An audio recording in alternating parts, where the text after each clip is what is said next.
Peace be with you. Welcome to the Institute of All Intelligent Life. Today is Friday, the 25th of November, 2016. Jummah Mubarak. My name is Alan Kiesler, and we will wait for a minute or two for some more people to join the class. This is going to be another unscripted class. I had been studying and preparing for the class, and I was interrupted and plainly explained I should not do that. So we will just have some slight discussion about what happened to me this morning. And I don't know where it's going to go, but that's how we're going to start after just a few deep breaths. So you may join me as you like.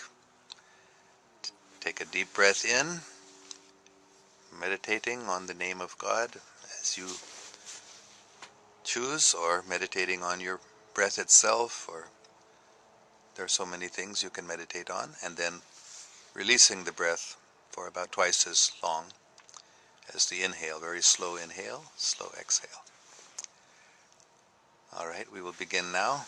As I've been doing, I will indicate on my fingers the inhale.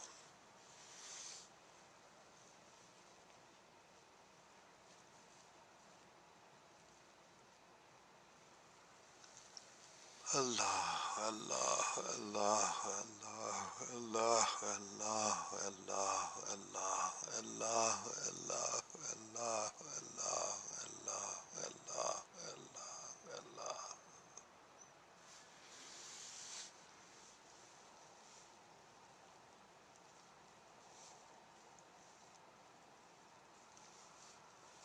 Allah, Allah, Allah, Allah, Allah, Allah, Allah, Allah, Allah, Allah, Allah, Allah, Allah, Allah, Allah, Allah.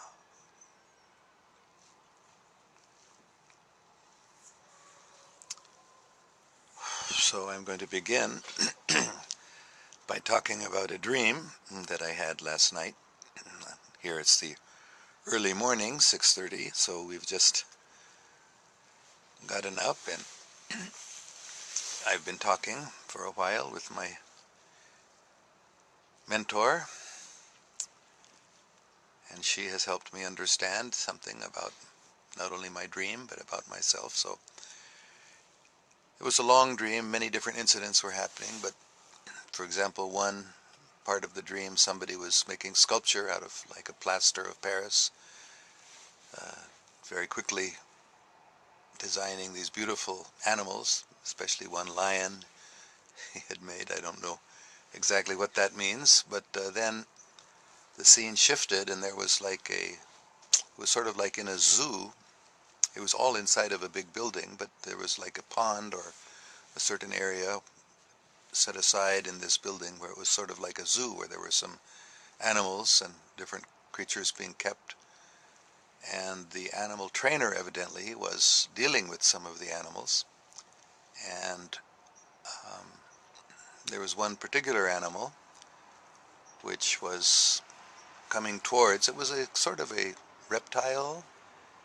There was like a pond, and this creature, it was not like any creature I'm familiar with, but it had a long body, sort of like an alligator, but thinner than an alligator or a crocodile, and long. And so that animal was coming towards the trainer. The trainer was sort of training him, had some sort of stick or something, and the animal would, then put out its hand, put out its paw, and a sort of electric shock would come from that paw. And the animal trainer had to be very careful not to allow that to damage or to harm him. So when I first woke up and was thinking about this dream, my initial impression, what this dream meant, and I told my Murshid, I told her about the dream, and I thought it meant that I should be very careful, because I usually am quite trusting of people. I've been praying for peace and love and harmony, and of course also justice and truth, but mainly love and peace was my attitude. We should all be trusting and loving of each other. And I thought, no, I have to be a little more careful. I can't just trust everyone just so freely, and I need to be more careful. So in the course of our conversation, however, something very different emerged and I could understand really the animal was myself, I wasn't the animal trainer, I was the animal, and my murshid is the animal trainer. This is how I understood the dream, at least after our discussion, because basically what the discussion was about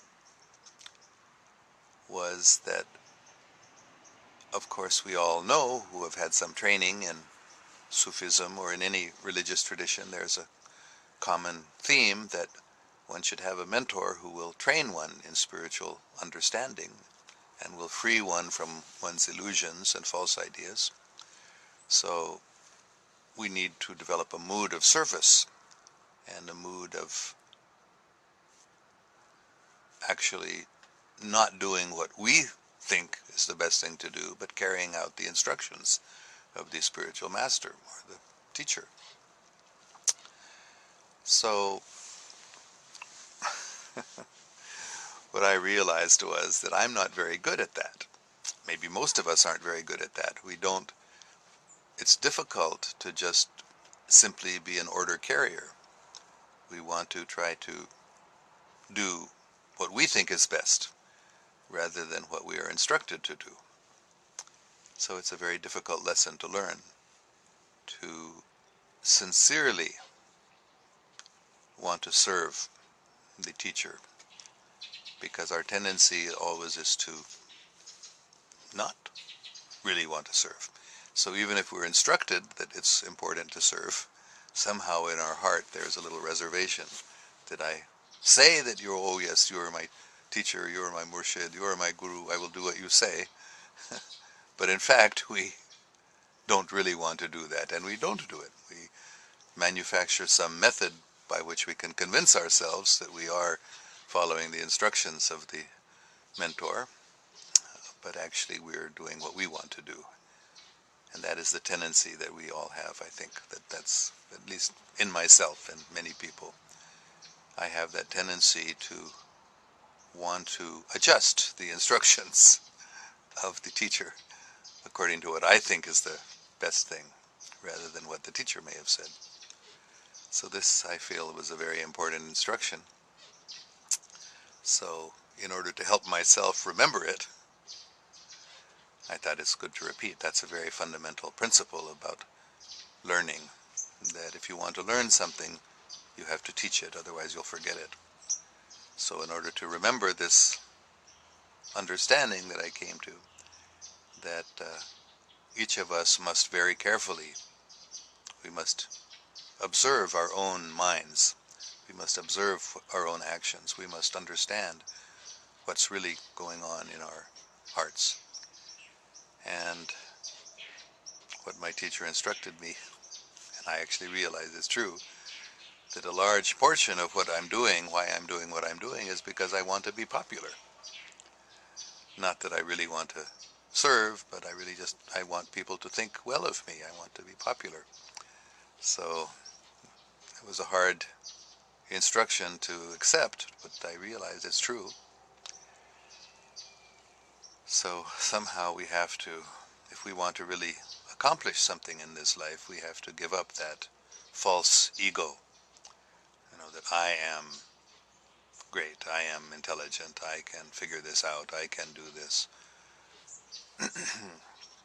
So of course this is not what this course was originally, at least what I originally thought this course would be about. I would be teaching about extraterrestrials and about extraterrestrial history and about the true history of our own planet and about the structure of the universe, but gradually I've been realizing that's not so important. What's important is to promote our own peace and love on this planet. That's what I realized is the more important thing that our extraterrestrial guides also are asking us to do, not so much study the details about them or their histories or the details about how humanity has been manipulated, which is certainly true, but to develop our own hearts, to develop our own minds, to become honest ourselves, to become loving, kind to others. So it's hard sometimes to be honest with ourselves, about ourselves especially. So, let me see, where do we go from here?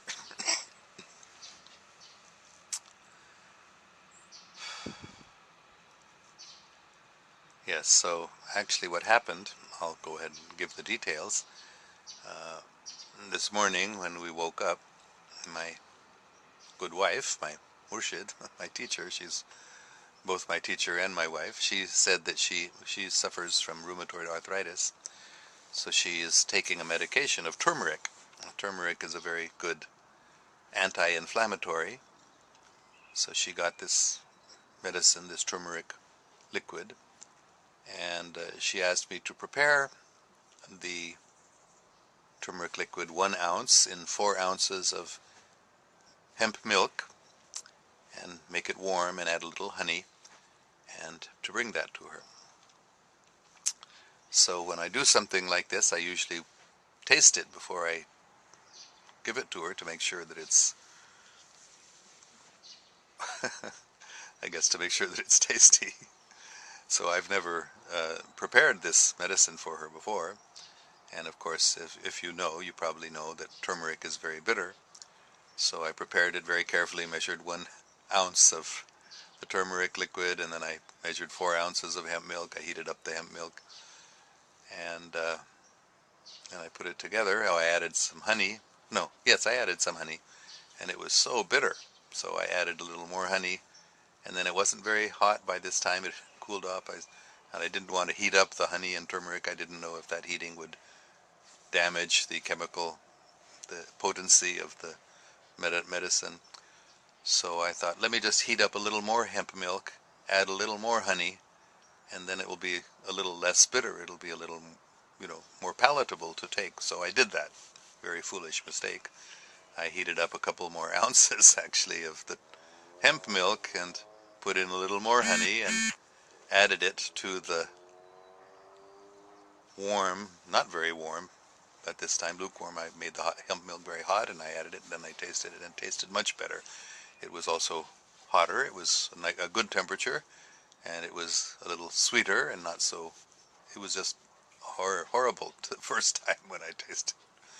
So then I took it to her and gave it to her, and she said, "This is more than what I asked for." And then I explained what I had done, and she said, "It's good to be bitter, and it was more potent when now you've diluted it." And this is how the conversation went. When I understood then that my dream was not like me being the animal trainer, having to try to train other people to, not harm me, be careful about them, but rather it was about myself. And she was the animal trainer, and I was the animal who is dangerous for her by concocting my own understanding of what is best, when she had given very clear instructions, very precise amounts what to make, but somehow I thought I knew better. I wanted it to be less bitter and more palatable, so I changed it. So that was a very, very foolish mistake I made. And it sort of relates. In fact, she told me, why did you do this? Well, it was a very foolish mistake I made. And I realized that she said, you just want to be popular. You want people to like you. And you thought that I would like you better if you made a more palatable drink for me. But she said, it's too sweet. It's supposed to be bitter. It's good if it's bitter. So then I realized this is very important for me to understand, and actually for all of us to understand, because all of us have the same tendency. We have learned, most of us, that it's good to have a teacher.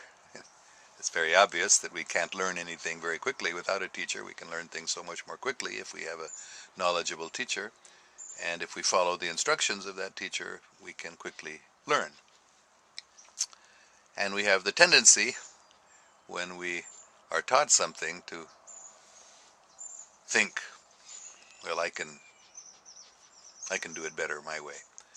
So that's a very foolish mistake I made this morning, and helped me to understand, yes, this is actually a fact, that I have to work on really carrying out the order. She said, you're not a sage, you need to be a soldier who carries out the orders of the military superior. That is actually my position. So this is a very good instruction, I think, for me. I have to take it to heart, and for all of us, that as we progress in this lifetime, why have we come here? Why are we living on this planet now? Or why are we alive? Why have we become human beings?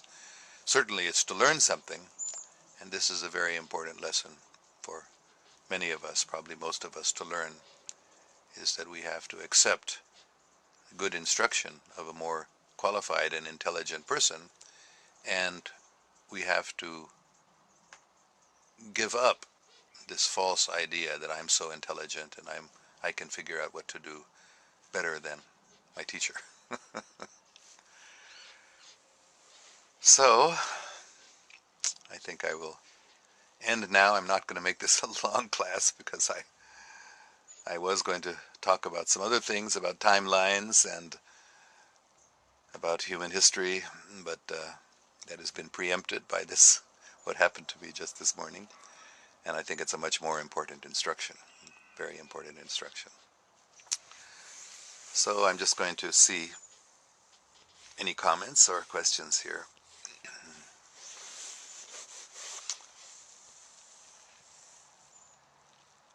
So we have some hi's and assalamu alaikums. Thank you very much. Wa alaikum salam. I live you, I think it means I love you, but yes, we all have to learn how to love. It's not so easy to actually love somebody. We may say I love you very easily, we say I love you, but to love somebody is not so easy. It means we have to please them. We have to please them. We have to do what they say. So, Vazim Rathor is asking good questions before also. What is your take on mood like what that splitted once, as per current science? I don't quite understand what you mean here, what that splitted once. Maybe you can explain that, Vasim Sahib. Muhammad Sajjad has a long Assalamu alaikum, sir. How are you? You wearing the cap? I think there are too much cooling. Yes, it's very cold here. Getting colder. I don't know. I feel my nose is turning pink yesterday because it was very cold. But I'm not getting the connection for my cell phone signal inside, so I have to come outside to do that. So yes, it's quite cold here now. Shoaib Shamsi Sahib is there. Salam, Shoaib Sahib. I've explained several times. I lived with him in Karachi when I was there about 6 or 7 months ago. Ariba Khuram. Yeah, it's a common home remedy in Asian countries which people use in injuries. Turmeric, yes.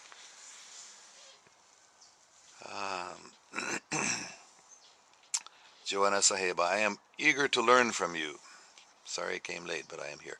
So, who instructed you, dear? Oh, very good question. My instructor, Kalili, as I have explained before, when I first met her about 6 years ago, that was the name she was known by. It is I guess you could say it's a native name, because although it was a name she was just called as a child, like her nickname, and it actually was a very deep spiritual name. And a Native American Hawaiian teacher who was at that conference was upset that she was using this name. she thought she had just adopted this name because it's a very deep spiritual name actually for royalty in Hawaiian culture. So I called her Kaleli in the beginning, and then I learned later that she has many other names, including the name her parents gave her, which was Carol Ann Peterson. And she also was given the name Fatima. Interestingly, the daughter of the Holy Prophet, peace be upon him, is of course Fatima. And but her name was given to her in maybe Central America or Mexico, I'm not sure exactly where, but in those countries, Fatima refers to the Virgin Mary, because there's a famous appearance of the Virgin Mary in the village of Fatima in Portugal. So she was named Fatima, referring to the Virgin Mary, not to the daughter of the Holy Prophet, peace be on him. But that's also a name that when, I think I've mentioned this before, when I have another teacher in Pakistan, Sayyid Maqsood. He is a wonderful Sufi teacher and a very good friend of mine for many years. So when he heard that my wife's name was Fatima, he started calling me Ali. So she is my instructor, and she gave me this very, very good, important instruction this morning. Very important for me to learn, that we should not do what we think is best for somebody.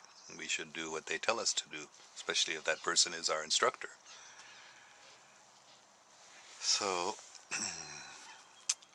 Vazima Torah is saying moon. Oh, the splitting of the moon, I guess you're talking about.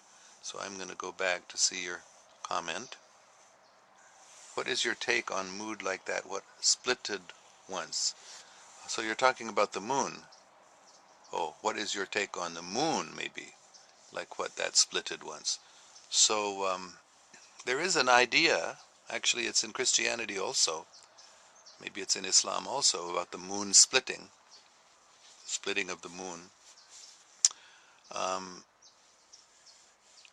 My understanding is that this is a metaphorical statement, not literal, but there is an idea about the earth splitting and the moon became part of the moon split out of the earth from the Pacific Ocean. The Pacific Ocean area is where the moon split out of the earth.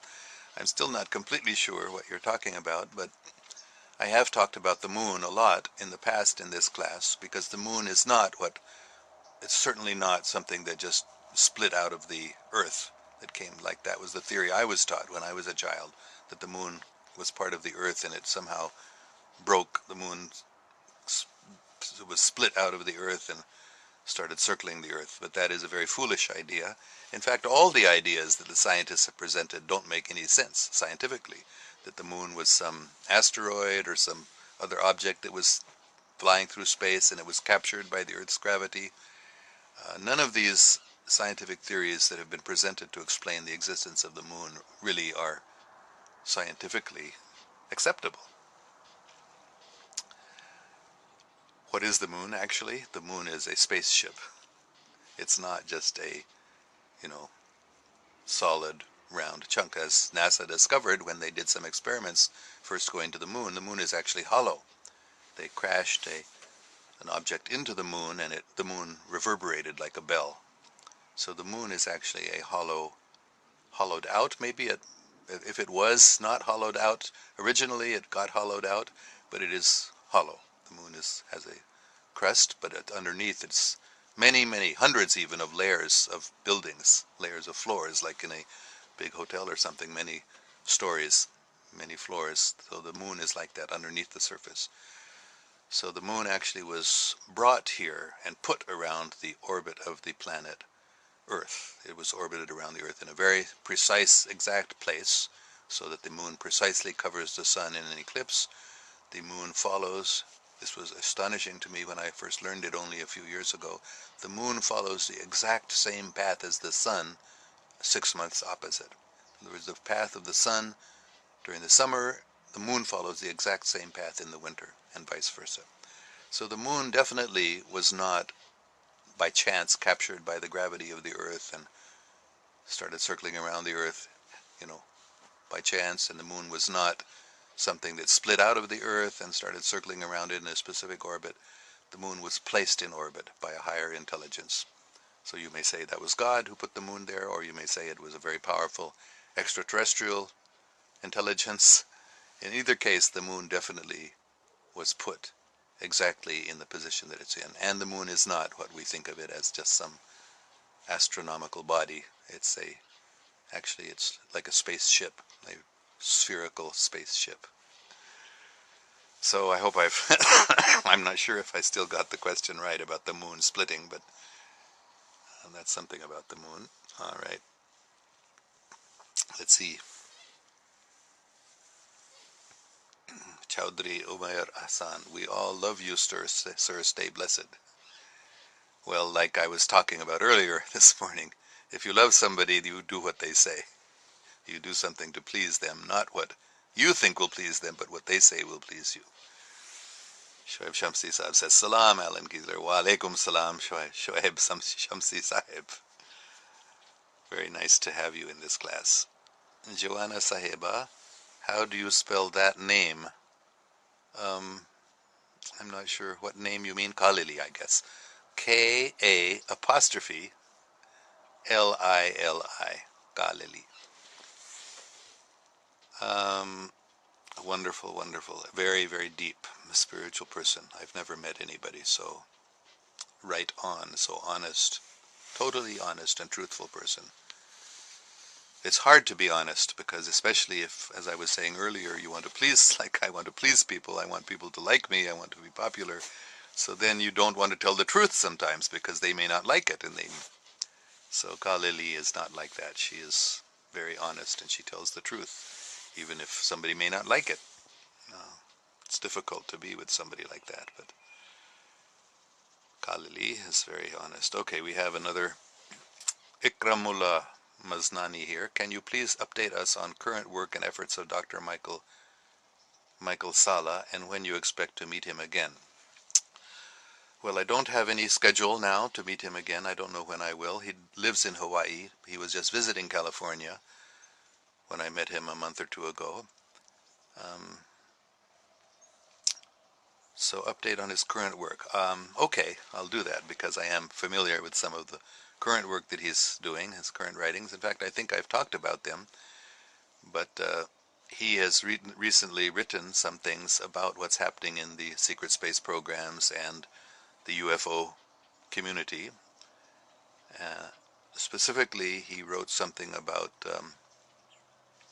Dr. Stephen Greer, because Stephen Greer had criticized Corey Goode and William Tompkins, who are promoting free, complete, full disclosure about the extraterrestrial presence and about the secret space programs.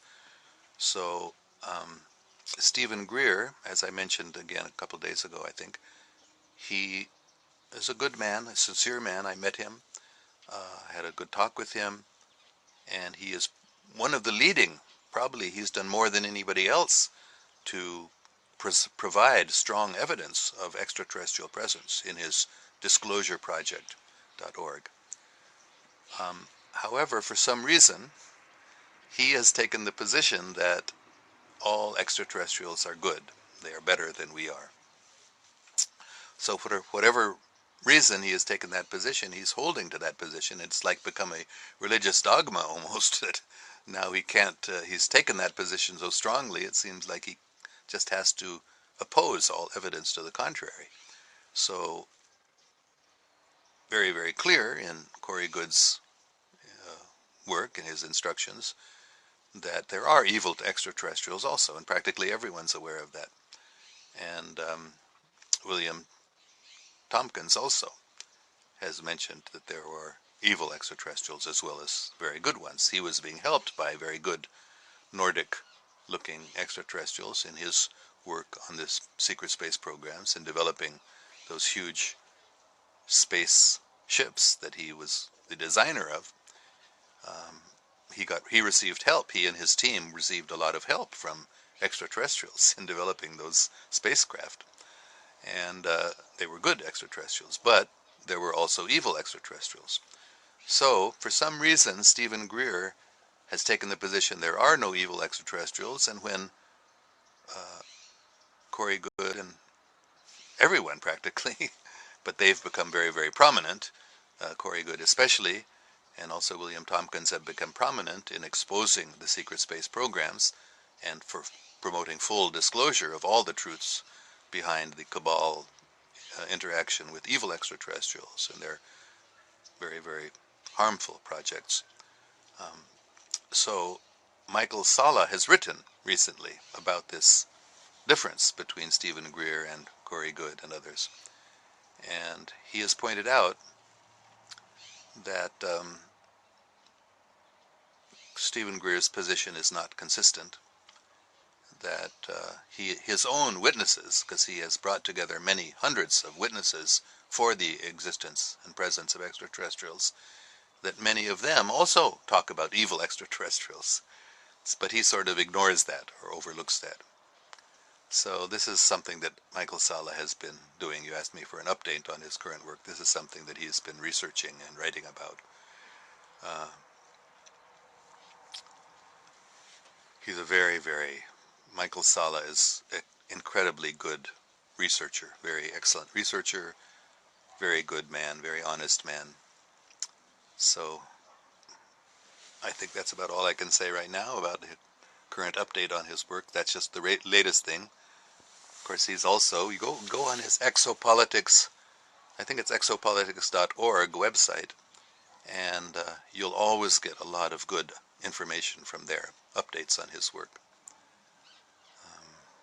He's written about many other things recently also, about the fight that's going on between secret space programs. The cabal has their secret space programs, and the good extraterrestrials and human beings, the good side, the good guys, have a secret space program also, or more than one perhaps, but there's now a conflict going on. There's a war going on between the secret space programs run by the extraterrestrial Orion group, the evil, selfish, manipulative extraterrestrials who have been trying to manipulate humanity for a long time, and their allies, the cabal, and different human beings who are in that very, very evil, selfish organization, on the one hand, and on the other hand, the alliance, as it's called, the alliance of good people, good extraterrestrials, very beneficial, very benevolent, very angelic extraterrestrials, along with brave, courageous human beings who have come from different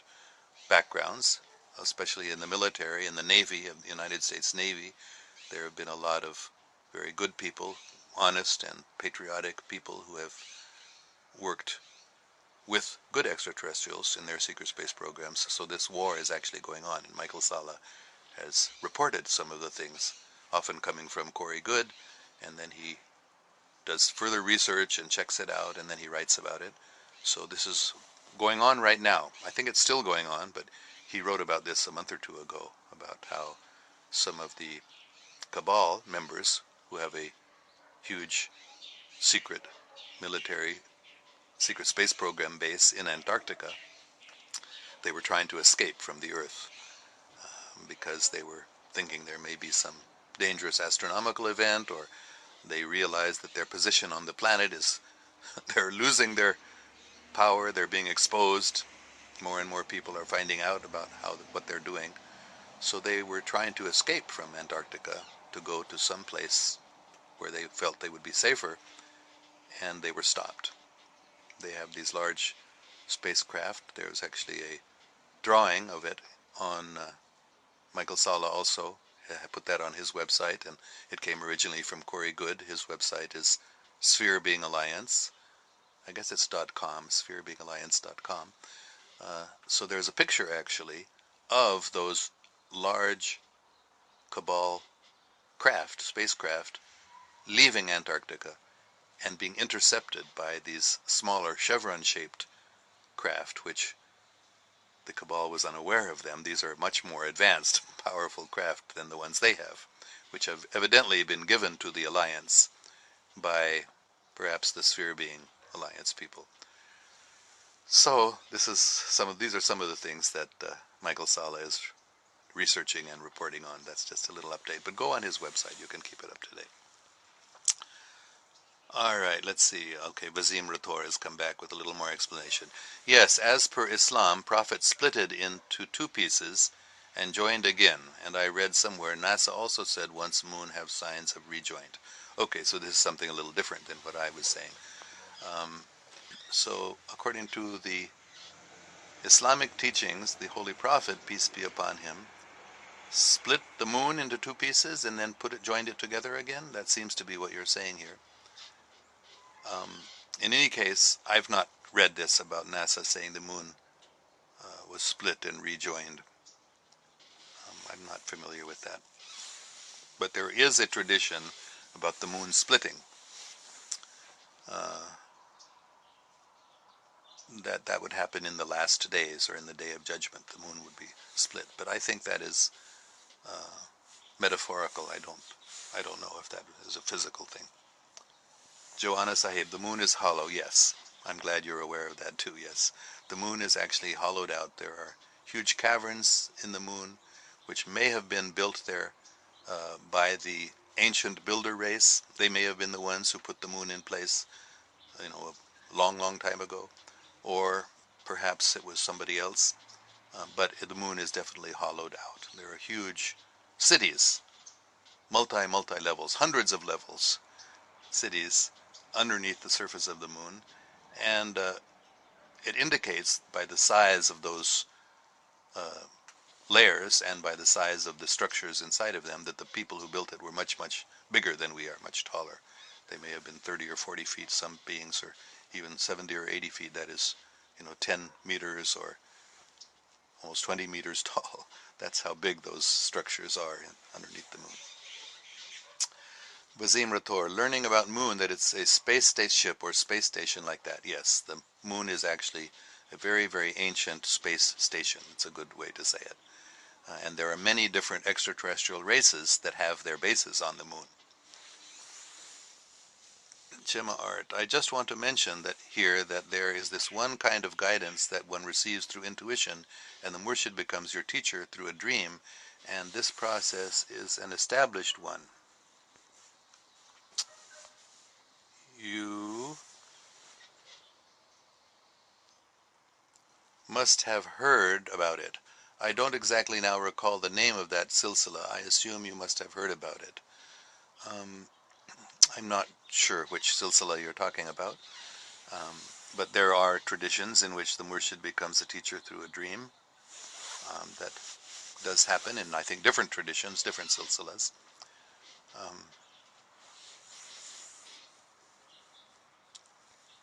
In fact, my own murshid, she received her instruction mostly through intuition and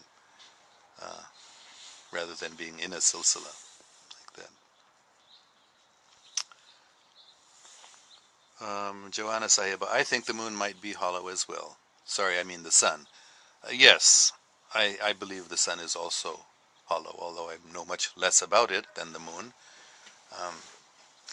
I've mentioned before that back in about 1979 or so, 78, 79, at that time I was doing some research on the moon and the sun, and I was actually traveling, doing astral travel, and I felt like I went into the sun, and it was hollow. There was a civilization inside the sun, and there are many sources of information that confirm that the sun is actually not a huge atomic explosion, or a nuclear, rather, fission explosion like we are taught in our schools and universities, but it is actually it's an electric phenomenon. The electric energy from the sun is what creates the sunlight and heat, not a fusion reaction, a nuclear reaction. And inside the sun is not just a big nuclear explosion going on, but it's a whole civilization inside the hollow sun. Rob Moore says, I guess it purposely puts out waves which throw people off balance, maybe to study us. Yes, there is a lot about the moon as a base for doing research about the Earth and about humanity. All right, let's see. Chowdhury Elmyra san says, seems like you're not feeling well today. Take good care of yourself too. I do have a little bit of a cold. I don't know why you're saying looks like I'm not feeling well, but I can see, I think my nose is becoming pink again because it's pretty cold here and I'm sitting outside, so maybe for my health reasons I should end pretty soon also, but we'll see if there are any more. Rob Moore says, I feel better during a full moon than any other time. The moon definitely has great influence on our minds, particularly on our planet, of course. Joanna Sahiba, Greer is feeling a bit worried. Maybe so, yes, because Greer is being criticized more than in the past. Everyone's known for a long time that he has taken this position that all extraterrestrials are good. I don't know why he took that position, but he did take that position, and now he seems to want to defend it, and it's becoming obvious to everybody that that position he took is incorrect, so he may be a little worried about that. Get well soon for your honorable madam, sir, from me and my cute Peergy as well. I am not paid by Associated Press of Pakistan $7,000, our remaining amount which APP has to pay. That is, I don't know what this is all about. That is why I was unable to pay for the course. Besides, internet speed was quite slow here, so I've missed a lot of lectures as well. Well, I don't know. Maybe you work for Associated Press and they were supposed to pay you something? I don't know, but anyway, no problem. I know that you are sharing my lectures, so thank you very, very much for doing that. Other people are too. In fact, I just got a note from Facebook here that Rob Moore and one other just shared your video. Let them know you appreciate it. So thank you, Rob Moore. Thank you, Facebook, for letting me know. All right, let's try to end this up quickly. Did Greer built for the Orion? I think you're asking if Greer is working for the Orion group, the evil extraterrestrials. I don't think so. I think he's a good man. I think he's a sincere man. I think has some wrong ideas. I don't think he's working for the Orion. I think he's working to expose the truth, but he just doesn't know very clearly, at least, about the evil extraterrestrials.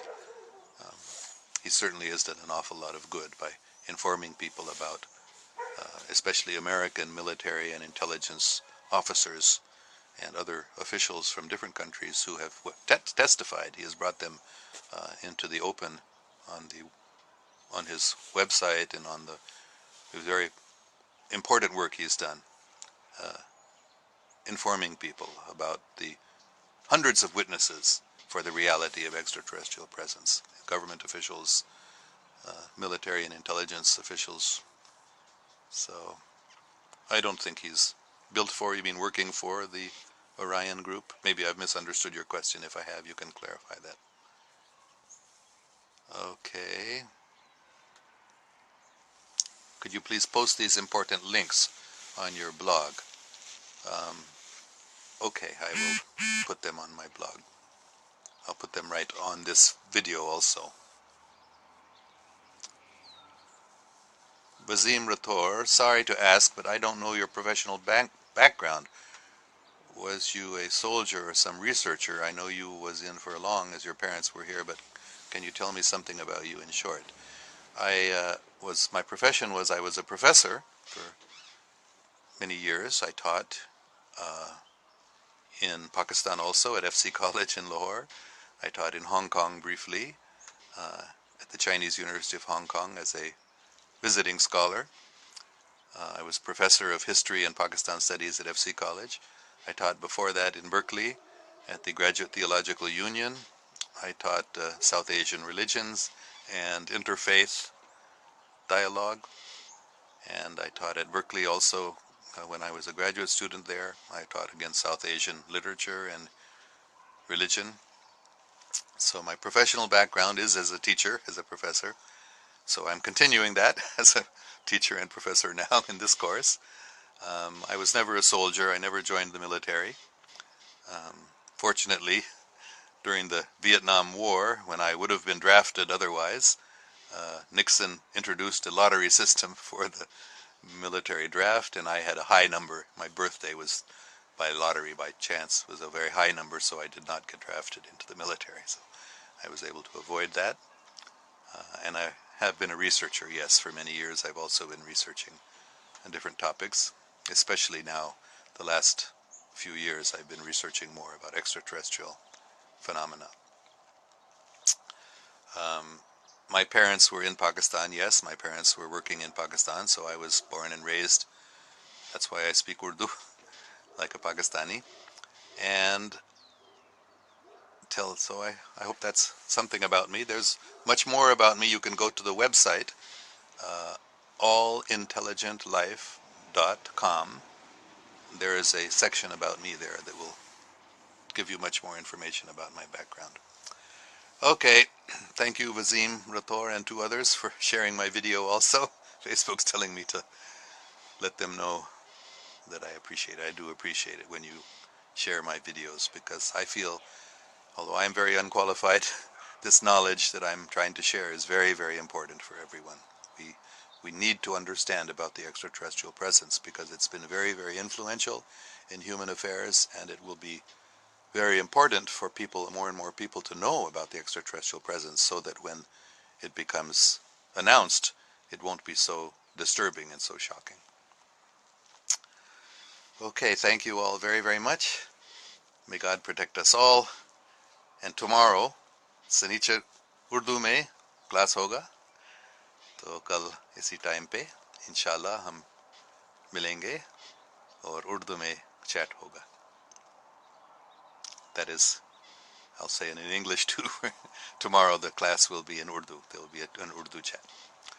May God protect us all. Allah Hafiz.